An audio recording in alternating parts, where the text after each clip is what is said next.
চীনের তিব্বতের প্রত্যন্ত পার্বত্য অঞ্চলে মঙ্গলবার ৭ জানুয়ারি আঘাত হানা শক্তিশালী ভূমিকম্প নিহতের সংখ্যা বেড়ে ৫৩ জন দাঁড়িয়েছেন। স্থানীয় সংবাদ মাধ্যম ও আন্তর্জাতিক বার্তা সংস্থা এএফপির খবর অনুযায়ী এই ভূমিকম্পের ফলে বাংলাদেশ, নেপাল, ভারত এবং ভুটানে কম্পন অনুভূত হয়েছে। ডেস্ক নিউজে বিস্তারিত জানাচ্ছেন অরণি আক্তার। মার্কিন ভূতাত্ত্বিক সংস্থা ইউএসজিএস জানিয়েছে, ভূমিকম্পটি স্থানীয় সময় সকাল ৯টা ৫ মিনিটে আঘাত হানে। এর উৎপত্তি স্থল ছিল নেপাল থেকে ৯৩.৯ কিলোমিটার উত্তর পূর্বে, তিব্বতের রিকাজে থেকে ১৬৩ কিলোমিটার পশ্চিম দক্ষিণ পশ্চিমে এবং ভারতের সিকিম থেকে ১৯০.৯ কিলোমিটার উত্তর পশ্চিম দিকে। এই ভূমিকম্পের মাত্রা রিক্টার স্কেলে ৭.১ অনুযায়ী নির্ধারিত হলেও চীনের পক্ষ থেকে ৬.৮ মাত্রার কথা বলা হয়েছে।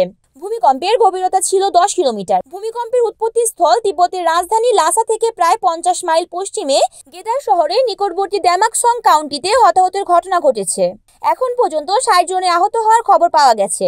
এই ঘটনা তীব্র বিপর্যয় পরিস্থিতি সৃষ্টি করেছে এবং উদ্ধার কাজ চলছে।